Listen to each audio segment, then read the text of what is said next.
Ipswich Town stepped up their efforts in the second half and were rewarded with all 3 points on the road at Hull, putting them in the top 6 at the time of recording at the Tigers' expense. Join us as we look back on Tuesday night's win here on Blue Monday, an Ipswich Town podcast.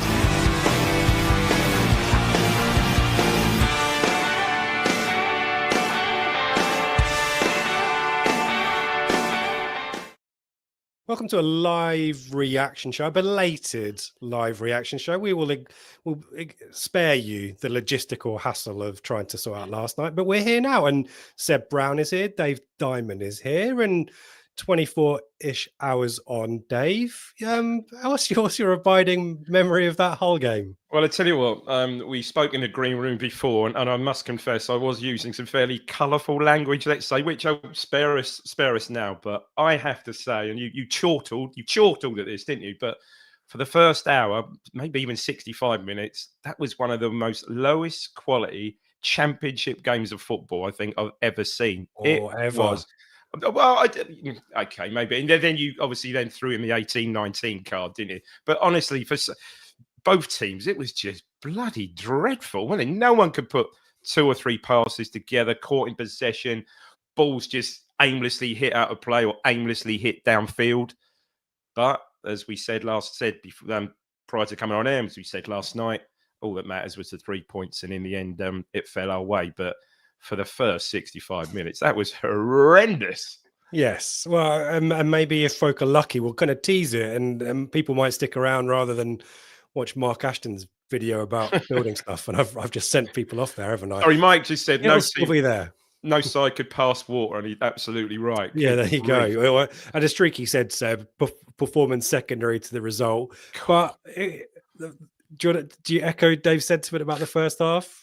Yeah, it was crap. Absolute rubbish. I mean, I think I text Dave maybe at half time or full time saying it reminded me of do you remember the lockdown midweek games of, was it Rochdale 0 and the 3-0 defeats? It reminded me of that.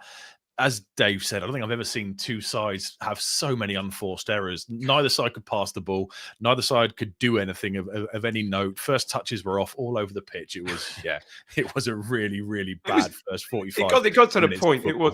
It was funny. It got to the point where it was just funny. It was so bad. But anyway.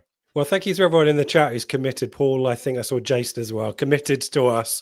We appreciate you. The Mark Ashton video will be there when we're done. And frankly, I'll be watching it too. So no criticism there. We should have coordinated our plans with ITFC a little bit better. Dave, we talked on the flagship show about the Hull game. Ben's talked about it since in his reaction video this morning. After the Wrexham game, is this the type of opponent who, if we're going to be positive about them, have scored plenty of goals? Joe Gelhardt, probably the form striker in the division at the moment, along with Carlton Morris, Thomas Asante, Ryan Giles, most assists. But the goal difference that's the issue. I think they are negative goal difference now, but I think prior to last night, only Norwich and Sheffield Wednesday conceded more. That's the kind of game you want, an open team rather than a... Yeah, it was. And again, we had a laugh with Seb about that. I think during the game, I think we said, it's going to be a high-scoring game, isn't it? I think they'd scored 28 and conceded like 27. I think they'd perhaps just a +1 goal diff. And we were like second or third highest scorers. So we thought, it's going to be a goal fest, probably another 4-1 or something like that. And we said, it'd be 0-0, wasn't it? Tongue in cheek. And that's when Seb, he messaged me at half time and said, you might be right here. But it was it wasn't a bad team. And also, obviously, they're out. Perhaps without their star, McBurney was missing as well, which obviously helped matters as well. So things were kind of fell in our favour a bit there. Seb, you were at the whole game, the 3-3 in the promotion season, weren't you? Bit of a different game of football that night. Yeah, it was rather chalk and cheese. Yeah, I was. Yeah. Yeah. Any other additional memories you want to provide? That was a short answer, wasn't it? It's a very short question, but yeah. Phenomenal. That was a phenomenal evening. Obviously, we just needed Amari Hutchinson last night to turn up from 20 yards and bend 2 into the net. It was, that game was absolutely phenomenal and pretty much the exact opposite of what happened last night, because that was two sides going hell for leather, simply trying to outscore each other, them trying to get in the playoffs, us trying to get automatics. Had the drama of the double goals from Hutchinson, obviously, the Wes Burns and George Hurst narrative making their return turns. It was a brilliant game of football at the start of a brilliant week. And unfortunately, last night didn't get within even 1% of that evening. It did not, yeah. Well, there's some good. There is a reason for mentioning that game, because there are some familiar faces, I guess, for Hull fans in the Ipswich Town lineup from that night. I'll start with you, Seb, in terms of the lineup. Jacob Greaves comes back in to face his old club. There's a return for Kayusta. McAteer comes in. Nunez comes in. Clark and Hurst too, meaning Kip Ray-Taylor, Egley, Akpom, Philogene against his former club, and Athon miss out. 6 changes. What was your take on that pre-kickoff?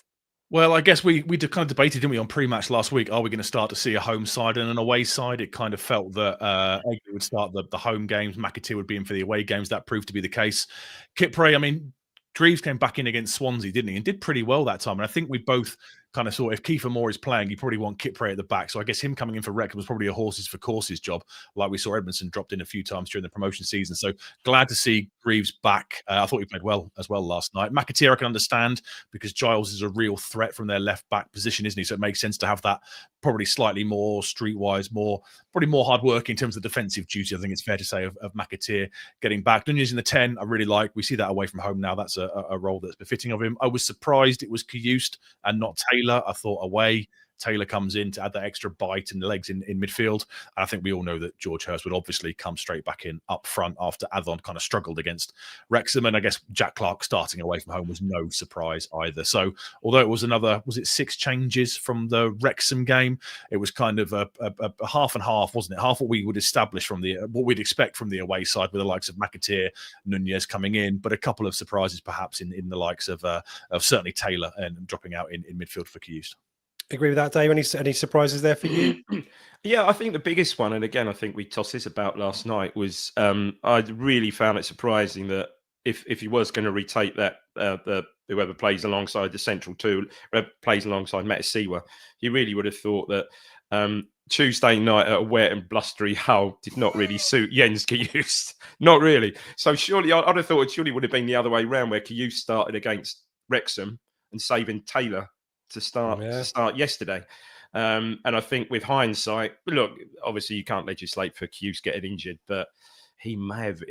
I mean, there were several first half, but he may have been the worst of a poor bunch in the first half. I thought he really wasn't good, was he? It really wasn't. There.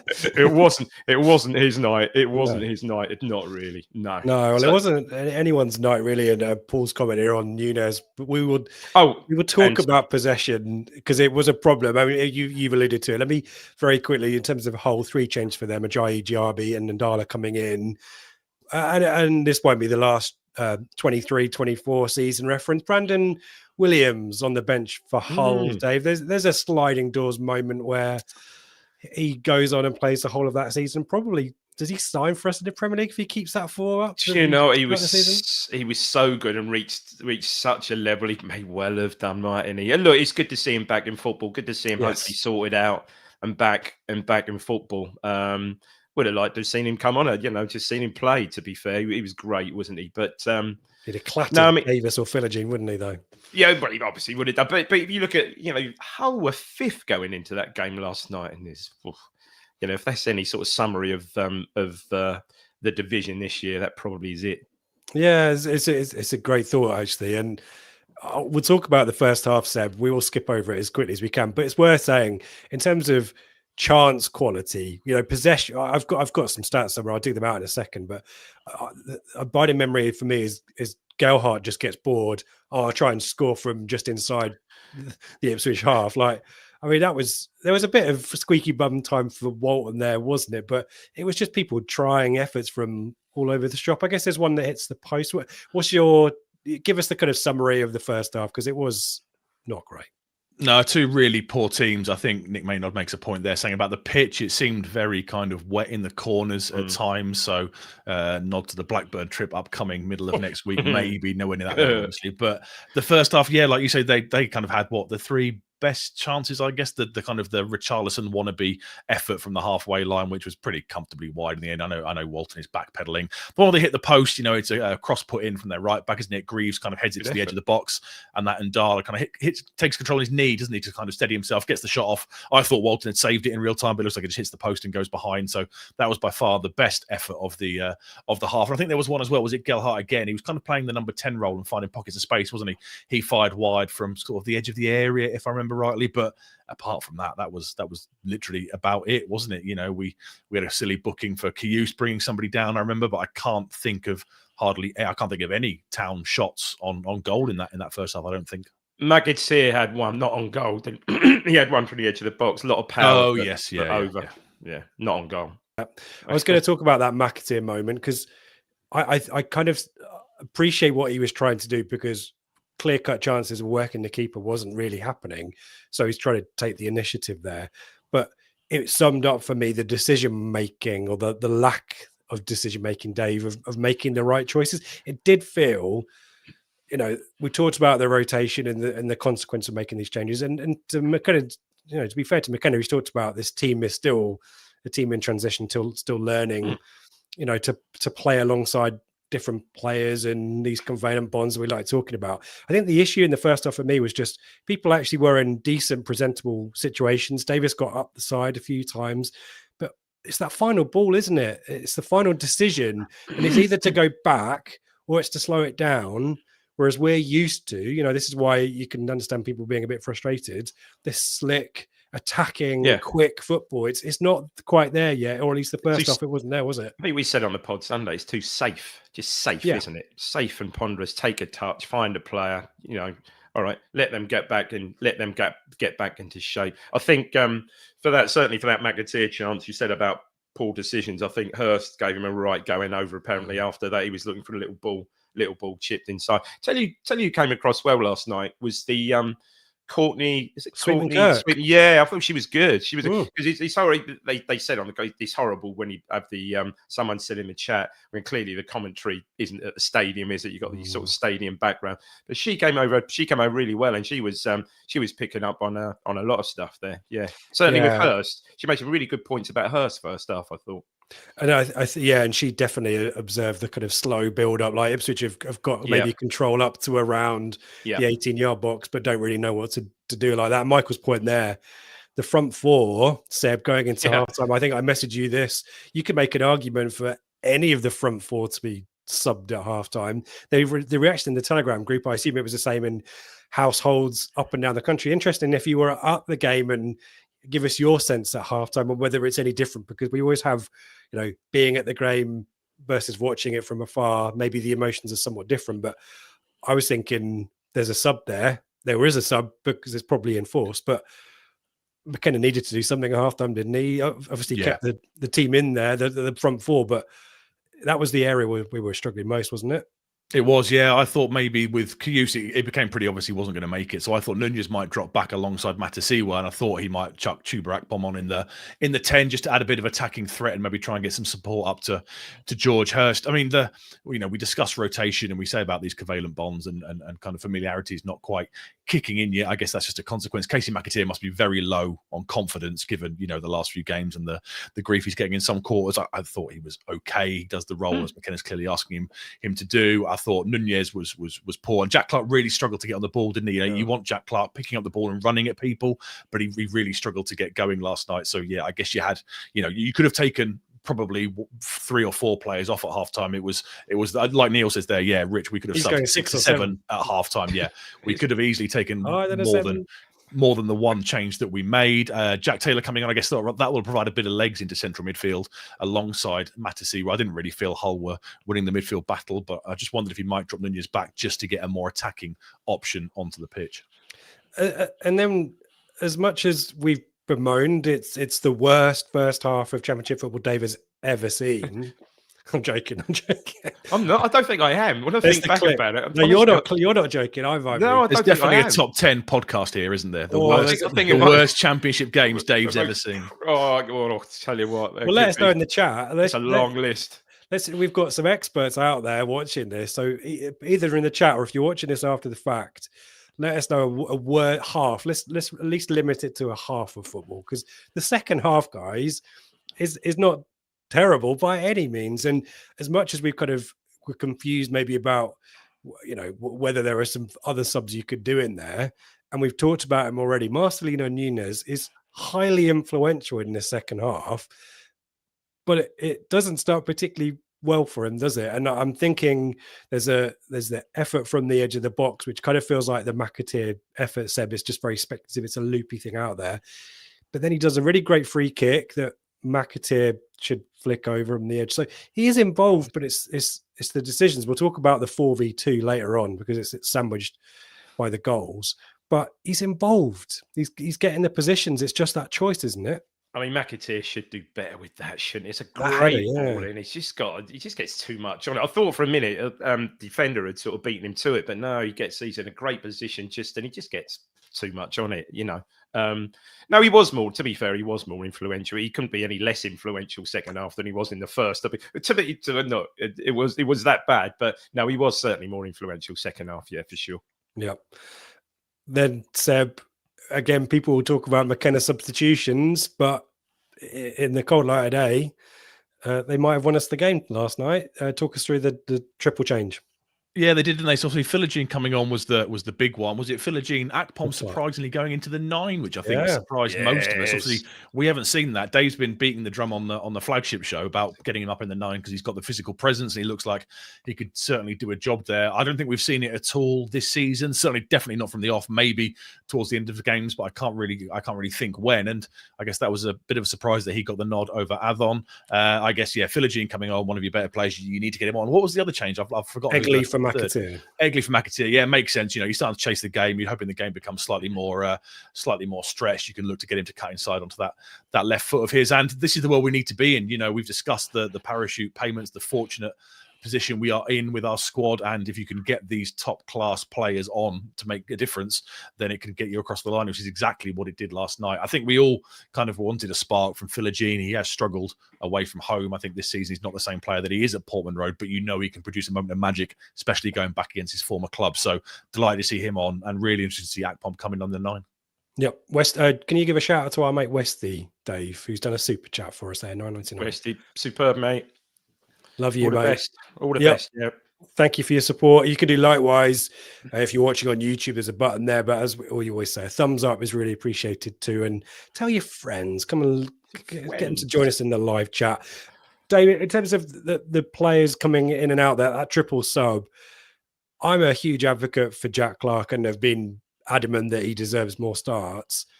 And then you know, it's not his fault that was a crap first half. Yeah, but he was another player that struggled with the decision making. A few moments he could have pulled the trigger, didn't. A few players were doing that, but it proves why, you know, these players are at championship level maybe at the moment, and why we're maybe a little bit inconsistent, because it's 1 week it's a great goal away at Swansea, and last night it's can't even get a shot away at Hull. He's another one of those games for him. You know, we know his game. He'll get the ball the left and he'll drop his shoulder. He loves to cut inside. And last night, unfortunately, ran into, as sometimes happens, just ran into traffic more often than not. Slightly weak. Look, he's not much on him, but slightly weak at times. Got knocked off the ball a few times. Yeah, which is again a bit like Kiyust. You know, a wet, blustery night up in Hull perhaps just wasn't his bag last night. You know. So no, it certainly wasn't one of his better nights. But yeah, those 3 subs certainly. Taylor coming on at half time would have been interesting. We know McKenna doesn't really often make tactical subs at half time. So had Kiyuste been fit, I'm sure he would have start the second half. We wouldn't have seen Taylor maybe to 60, 65 minutes. But, you know, that was forced upon us. And yeah, Taylor did make a big difference. Certainly right from the off in the second half, you know, his presence, he was landing on the ball. He wasn't wasting the ball, finding players. So yeah, that certainly made a difference. And as Seb quite rightly said, you know, the 3 subs just gave you the necessary impetus to get us a result and get us over the line. And within 3 minutes, Dave, it's going to pay dividends for McKenna. It's going to go 1-0. Talk us through it. Yeah, it's pretty usual build up round down the left. Really, I think Philogene picks up the ball wide left near the byline. Probably got 2 or 3 defenders. Davis plays kind of a loose pass that forces him kind of back away from. I think so. And then Yeah. he has to turn back. Probably within that he does a step over. I can't remember, but probably does. And then interchanges passes with, and this is quite good. Interchanges passes with Davis, so the ball back to him means he's sort of come off the line in field, and it opens up the angle a bit. And I thought at first when you see that cross, and we said in the green room, we think, keeper's just going to pluck that out of the air. But keeper, and it was because it wasn't a driven cross, and you think the keeper perhaps was a bit static there. But anyway, maybe he thinks that Hughes, it was pretty good. Just gets caught, was going to head it away, just gets caught under the ball drifts over him. And fair play to Nunes, who's gambled there brilliantly as a 10. He's gambled there, got in the 6-yard box, and neat, couldn't really miss it. Neat header in the corner, and we're off and running 1-0, but a bit out the blue, really. Was the cross floaty nonsense, Seb, or was it excellent, well judged, perfect pitched? It's an assist. You have to give him the credit for it. When I'll be honest, when he swung the ball in, I just thought it was a hoof into the box to try and see what would happen. I was fully expecting the keeper to come and get it, and it kind of summed the game up, didn't it? A cross in, a defensive mistake, like Dave says. Fair play to Nunes, kind of guiding in between Ajayi and was it Giles and Hughes, wasn't it, to kind of head the ball home. And he kind of, we all suddenly go into dreamland. And was it 68 minutes we scored? And absolute dross sitting before that. But as soon as that goes in, having seen what Hull had done up until that point, you were kind of thinking, right, well, just be sensible here, don't mess it up, and you're going to get out there with 3 points in your pocket after a really poor performance. And to Paul's point in the comments there, it was a rare instance of us trying to test out that back line that we mentioned at the start is a bit iffy, and the goal proved it. And blimey, who had Nunes scores a header on their bingo card for this season after that deal? A great goal. And then we see we've kind of the best and worst of Nunes in the second half, because minutes later, Dave, we've got this. I think it's the 4. Yeah, it's this 4v2. 4v2. He's leading the charge, and I think he's almost got too many options there, hasn't he? He's almost got, and he carries it up to the edge of the box, and there's runners right, there's runners left. I suppose the defender does pretty well because he doesn't really commit as he shouldn't do, and in the end, he sort of gets to the edge of the box and think, oh, better hit it then. And it's not a great effort, is it? It's just a sort of weak, sort of side footy effort. Then sort of play then breaks down. But then I think virtually in the same move, the ball just breaks left. I think ultimately to Davis, who pulls it back. That's a pretty good effort from Akpom. It's a quite good save from the keeper. And then Furlong has it's blocked. Then it comes out to Furlong. He has a go. It's missed. And I was watching with my son. I said, if we don't win this game after that, he is going to be, But then I think it's the corner. It's the corner then that leads to the goal. Yeah, we need to talk about Akpom for a second, Seb. Need to shout out Oscar and Adam on the Beyond the Scoreline on our top tier. We asked them to do a deep dive on Akpom, and their conclusion was he needs to be in the number 9 position. It's where he got his goals for Borough. And Dave's right. That's a good side foot effort, really firmly struck, isn't it, from Davis's pullback. And instincts are really good for this second goal. Talk us through it. Yeah, Johnny on the spot. So obviously Fernell has the shot and the keeper pushes it behind. Nunes takes the corner. Good delivery, good header from O'Shea. Yeah, keeper goes down and kind of pushes it back into the danger area. Egley gets the shot off. Is it going to hit the post, do we think, or dribble just wide? And Akpom's in the right place to tap it home. And on the telly for everything under the sun, it looked like he was offside. I kind of noticed that they were all celebrating and the celebrations were carrying on. So I thought, he's given it. That seems to be a bit of a howler. I think the manager on the whole bench was certainly suggesting that. And then you see the replays, and it's a really good decision, isn't it? I think he's played on by Giles. So yeah, credit Akpom for the shot in the initial build-up before it falls to Furlong winning the corner, and then being Johnny on the spot to tap it home. We kind of spoke in the past about wanting a striker who just plays between the width of the goal post, and sometimes you can just get yourself 5-10 goals a season by being in those kind of positions. And if this is his turning point, he has struggled so far this season. I think I accuse him of poor decision making against Wrexham on a couple of occasions when he was through and didn't play Adhon in. This could hopefully give him the confidence that he needs, maybe in a more familiar position to what he's used to in his career, and hopefully he can go on a little bit of a run now. And we set pieces as well, Seb. I think all of us maybe have mentioned, and we see it in the live chat every week, what are we doing on the training ground around set pieces? There's a really good header for McAteer that he probably should get on target. And then this is a second phase from a set piece where O'Shea actually has a really good effort on goal too.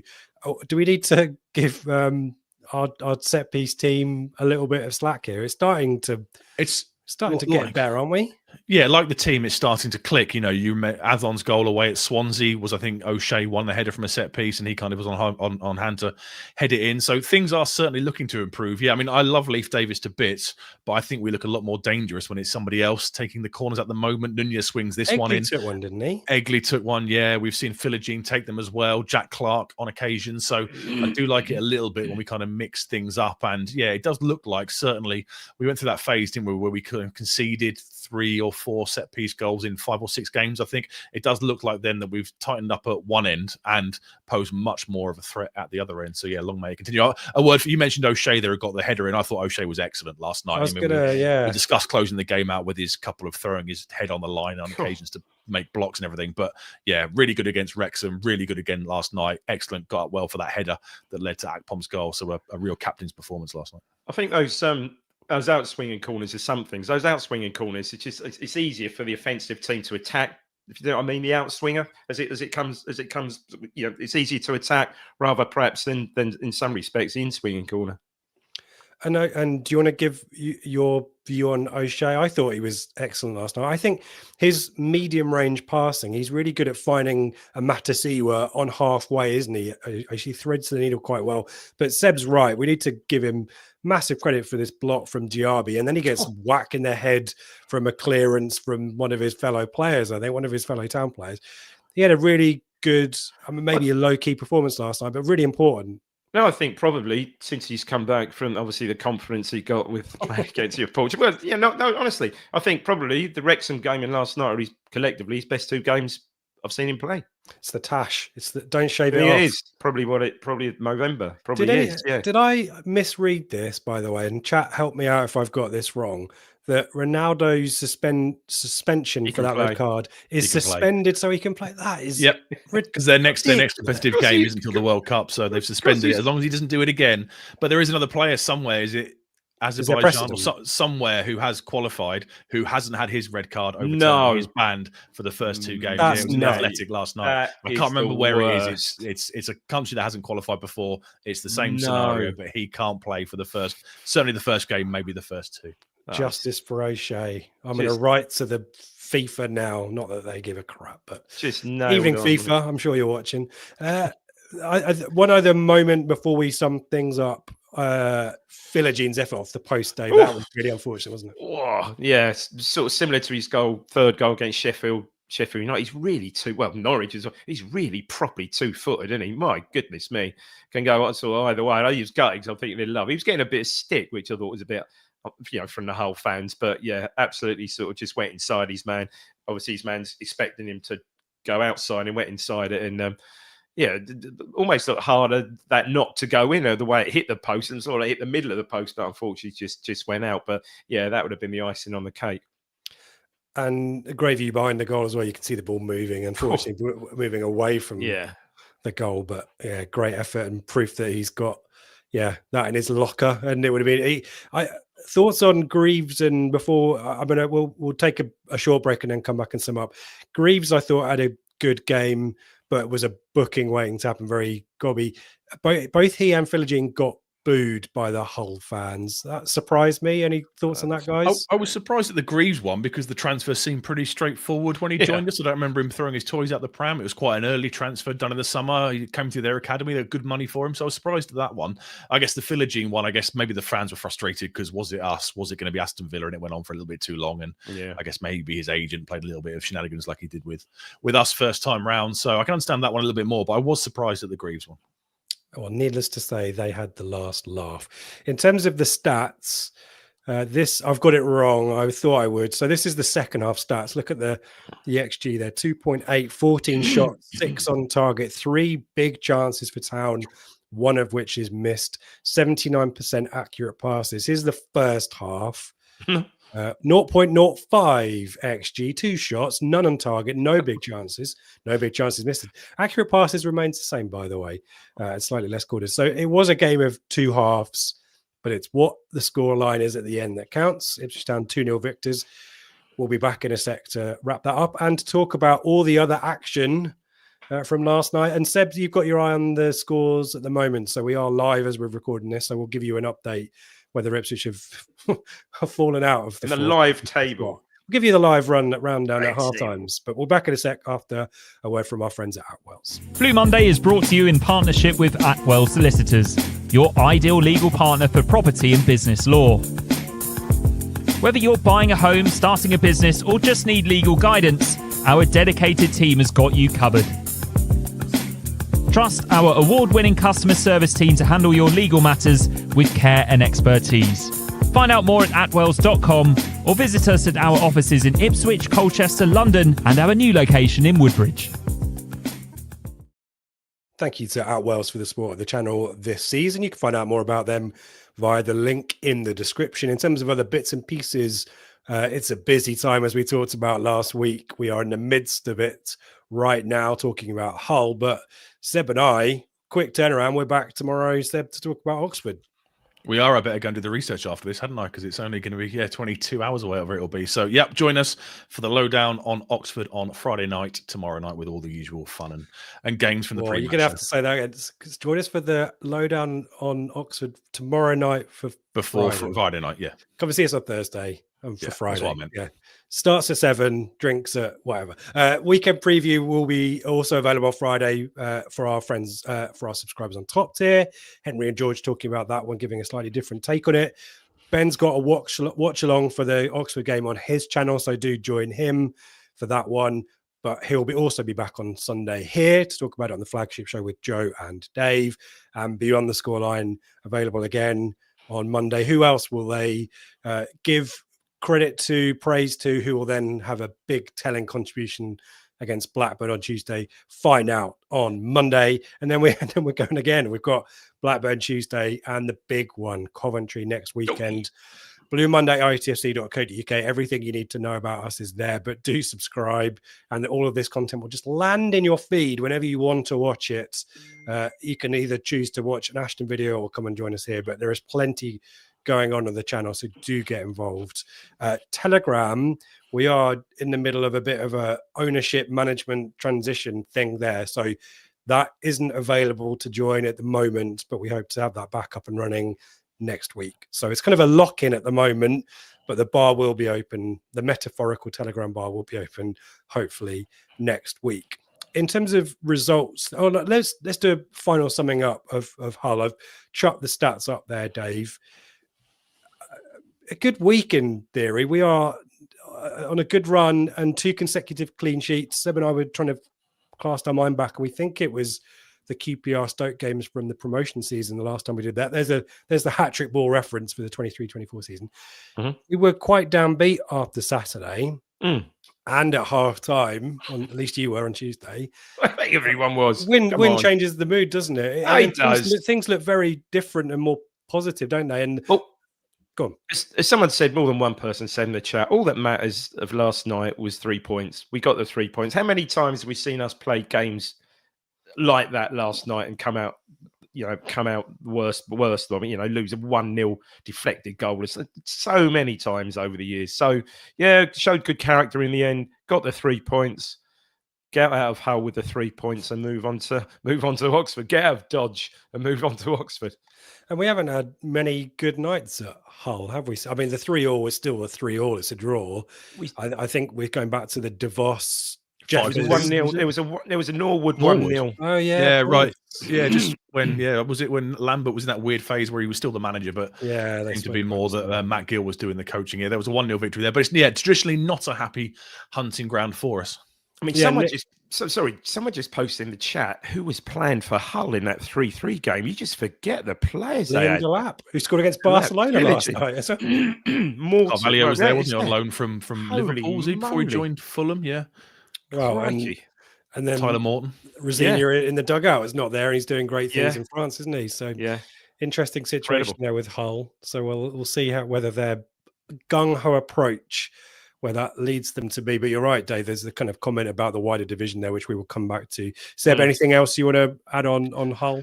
Just that somehow we're fourth. We haven't really got going yet, and we are fourth in the table. And if we win our game on Tuesday night, we could on Friday night against Oxford, we could rise even higher. And we've kind of lamented. Yes, Coventry are streaks ahead of everybody, scoring 1,000 goals a game, but certainly second place is very much there for the taking, and we haven't clicked yet. But we have, I would suggest, at times stumbled our way into fourth. But we're now starting to look really strong. I know all the data says that Arsenal, Southampton, and Birmingham, etc., are the top sides in the division, and it's just nice that we could suddenly look at the league table for the first time since the season started, really, and fill us with confidence. So yeah, sometimes you just got to go away from home, haven't you? Grind out a result. It's exactly what we did. Didn't play well. They didn't play well, but we did negate any attacking threat they had, which is no mean feat considering how many goals they had scored so far this season. So yeah, 3 points in your pocket, like Dave says, get out of town and move on to the next one. And if you beat Oxford, 7-point week, everyone's a bit down at the start because we couldn't break down Wrexham, but 7 points if we're sat here on Friday night at 10 p.m.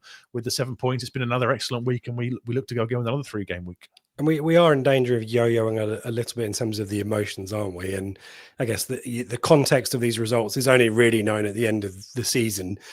Kieran McKenna talked about it against Wrexham, and then it kind of played out against Hull, Dave.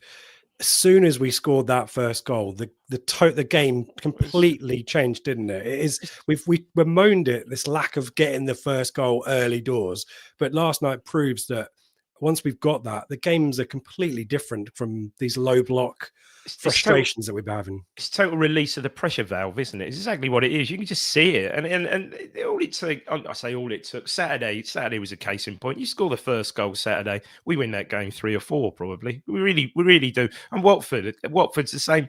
I know we can see the first got back in the game, but you get a second goal, then they're not coming back from that. And it's just it's like, I think it's at Port Monroe, these last 2 games, it's sort of the fans have got a little bit edgy. I wouldn't say on the players' backs, but it's a bit edgy, it's a bit nervy. You can feel it in the ground, can't you? The atmosphere is slightly out of kilter. Size. Exactly. Yeah. You score the first goal, again, pressure valve released, everyone relaxes, and off you go and get the 3 points. So it's really, really crucial, as you say, against these sides, has come in with a low block, of which no doubt we'll see more and more. Friday, yeah. And their home record, not great, as we'll talk about on pre-match. Nigel and Romeo just posted it. I mean, Seb, the away support, excellent. Heard them all night, didn't he, on the TV? Yeah, absolutely phenomenal. It's a tough trek up there, bitterly cold as well. I think it's probably 2 or 3 degrees in the stadium. So fair play, yeah. If you got yourself a ticket and got up there, fair play. You came across brilliantly on the telly, and you got your just rewards by the end of the evening. Our away support is absolutely phenomenal, isn't it? Let's be honest. We'll sell out Blackburn again. There'll be 3,000 on Tuesday night up at Blackburn. Coventry's again. Gone, isn't it? Another trip. Yeah, Coventry sold out today. So yeah, the away fans are absolutely superb. Massive credit to them. Yeah, if you've got any final thoughts on Hull or any questions for Seb or Dave, now is the time to get them in. We will finish with those if there are any there. We'll go as long as you've got stuff for us very quickly. And do you want to give us, let me do last night's results, and then you can bring us up to speed with what's happening right here, right now. We've talked about this. We've mentioned them, like Middlesbrough 2, Coventry 4. That game did seesaw a little bit, but blimey, a Coventry just pumping out these results at the moment. Go on, Dave. Did you see the chance that Conway missed to make it 3-2? Oh, no. God. Oh. Absolute sitter to make it 3-2. He sort of slides in, puts it over from 5 yards? Seriously. And I think 2 or 3 moves later, they're up the other end, and I think Kitchen scores the third. Game over.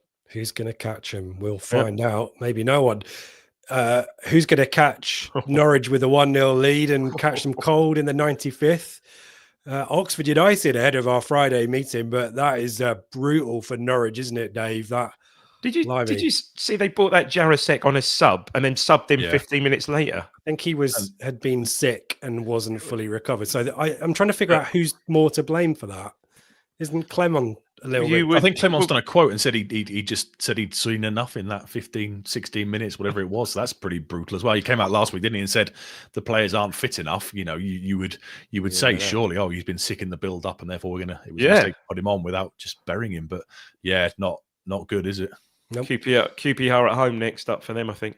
Well, and you mentioned, Seb will give us an update on, I think, is it Sheffield United playing tonight? 0-0 against Millwall. So at the moment, everything's going in our favour. We are still 4th in the live table. Sheffield United are winning, aren't they? They're beating. Sheffield United. Sorry, I think it's Sheffield Wednesday. Yes, they are winning 1-0 at home to Portsmouth. So Sheffield United now make that 6 points from safety for Norwich, I believe. They jump out and leapfrog over Oxford. 5 points off Oxford. So yes, not the new manager bounce yet. Maybe it's in the post for Norwich. A team that does have a new manager bounce without even appointing a manager is Southampton. Seb, 3-0 victory over Leicester. 4 on the bounce since Will still left. I think the general commentary there is sometimes just getting an individual out of a situation just frees up players and brings in different ideas. They're going to have a really tricky moment, Saints. They're on a run and on a charge. The minute they make this temporary manager guy permanent, these results will fall away when it's sod's law, isn't it? For like Alan Sheehan getting the full-time gig at Swansea and then getting fired. Yeah, they are on an absolute stormer, aren't they? They're going to be a real threat. Coventry probably are going to do well to mess it up from where they are. So it could well be us and Southampton fighting it out for that place. And that's why results last night are important, because whilst they're on an absolute tear, a 3-0 victory at home to Leicester, who found themselves in a bit of a pickle. That's why picking up results like, if last night is a 0-0 and it's a drab draw, suddenly Southampton have got that momentum and you're playing catch up on a couple of sides. If you can just keep that gap between us and them, it could prove crucial at the end of the season, because I know what you're saying. If they appoint that manager, things might take a bit of a dive. As it stands at the moment, they are absolutely flying, aren't they? And they're probably doing what we expect them to do in pre-season. To be fair, in that game, didn't the young Leicester left-back got sent off 2 yellows, didn't he, on his debut? I'm not sure it was certainly in the first half. I'm not sure what the score was then, but yeah, that obviously didn't help their cause. No. Stoke still there in the hunt, aren't they? 2 defeats on the bounce, but they rallied against Charlton, who've now conceded 8 goals in 2 matches. They looked like bloody world beaters when they played us, didn't they? But they conceded 8 in the last 2 first halves of football, haven't they? Is it halves as well? Someone said they conceded all those in 4 minutes on Saturday. They conceded something like 8 goals in 52 minutes or something in football. Yeah. Well, Derby is still up there as well. Swansea, man, they didn't get the new manager bounce either. And yeah, Watford and Preston cancelled each other out. Seb, can you bring us up to speed with what's happening right here, right now? Yeah, so it's all going in our favour. So Blackburn 0, QPR 0, Millwall, importantly for us, being 4th 0, Sheffield Wednesday 0. These are half times apart from the final game. Sheffield United 1, Portsmouth 0. Wrexham, Nathan Broadhead has scored. They are beating Bristol City 1-0, which is handy for us, but it does put Wrexham only 1 point, I think, outside the playoffs. And coming up to half time, 44th minute, West Brom 1, Birmingham 0, which is equally useful. So as it stands, it's a decent night for us. I feel like we should end it there. We've had a question from David about signings, which we are going to talk constantly about, aren't we? I think came up on Sunday flagship as well. Yeah. Seb, do you want to give us your thoughts on January business, or do we just need to give this team a bit more time? I said I wanted a striker, but maybe we found one in Chuba Akpom who can play that role. And Golden Boot winner. If he can score himself, a load more tap-ins for the end of the season, it might not be necessary. No, I would still like a striker, perhaps with one eye on what might happen next year. We often tool up. It'd be very difficult to do, but we often tool up at the level below for the upcoming level. If you think back to the League One season with the likes of Broadhead and Clark and Luongo and Hurst and stuff. So it would be nice to get a proper number 9 to compete with the likes of Hurst, Akpom and Azon, if possible. But given our record of number 9s and given how the January window is difficult, I would be surprised. But that for me would be my number 1 kind of area of looking at stuff. And do you think, one to throw to you guys maybe, do you think we might need a central midfielder? We've got Kiyust struggling. Taylor does a great job. Nunez seems to be preferred further forward. Do you think central midfield could be a spot to partner Matasiwa? Yeah, well, someone actually mentioned that in the chat, I think, yesterday, or even after we mentioned it on Sunday, could have been on Monday, and said, we need cover for Matasiwa. Well, I think at the moment in time, he's our one player we just cannot afford to lose. He's just been absolutely outstanding. So to find actual decent cover for him is a stretch, I think. But yeah, I think I agree with you, Seb. Another body in central midfield would not go amiss. I saw someone throw in Finn Downs there, but I think that ship's probably sailed, as has probably I don't know. Probably Mr. Morsey's ship as well. Probably, although that's obviously been mentioned. But do a job, Dave, couldn't he? Could do a job. Do a job. He could do a job. Do a job. Well, who knows? Who knows? But Mattersea was just being absolutely outstanding. Yeah. Growing into and improving every game. I'd written that on my notes to come to Mattersea last night. He kind of, like Nunez, had a few moments of maybe being a little bit sloppy on the ball, but just has the knack of being in exactly the right place. And actually, more often than not, just gets the pass away that actually releases. He's learned the Cayusta 180 spin as well, hasn't he? He had a good game last night for you, Dave? Yeah, he did. Like you said, a couple of times he looked like he was going to lose the ball in quite sort of key situations. He just managed to get his foot in and toe ends it and finds that player. Yeah, I thought he was our best player. Along with O'Shea, I thought he was our best player last night again. Bit of worry about cards, says Nigel. Yeah, but he's been unlucky with one or two of them, isn't he? It's how he plays, isn't it? Morsey was exactly the same in that respect, wasn't he? Always Morsey walked that incredible tightrope. Was that in League One or Championship? I can't remember now. Both probably, wasn't it? I think it probably was. Was he sitting on like 9 yellows for about 12 games? That couldn't have been that much, but some ridiculous amount of games. So obviously keeps the edge there, doesn't it? It does. Anything more on the midfield situation, Seb? We will talk obviously more about the Oxford game, but as we both discussed, I kind of think it's Jack Taylor and Hazel Mattersea. That's our starting central midfield pairing now, isn't it? I mean, well, it will be now because it looks like he's in a boot, wasn't he, at full time? Sorry, yeah, in a boot, so he's probably going to be out for a little while. So yeah, it'll be Taylor and Nunez continuing in the slightly more advanced role. I think I quite liked also to mention last night, just to quickly go back to the game, we saw Egley shift across to the number 10, didn't he? And I think a few of us have mentioned that as being something we'd like to see. So that was encouraging as well. And yeah, that might be something we see a little bit more of if Nunez is needed slightly deeper, given a bit of rotation required for the likes of Matasiwa and Taylor in the upcoming crazy schedule before Christmas. Lovely stuff. We will leave it there. Thank you, everyone, for getting involved, especially if you've deferred the Mark Ashton Stadium redevelopment works video, which you can now go and enjoy, or you can go and join Ben's watch along for Birmingham West Brom, I believe.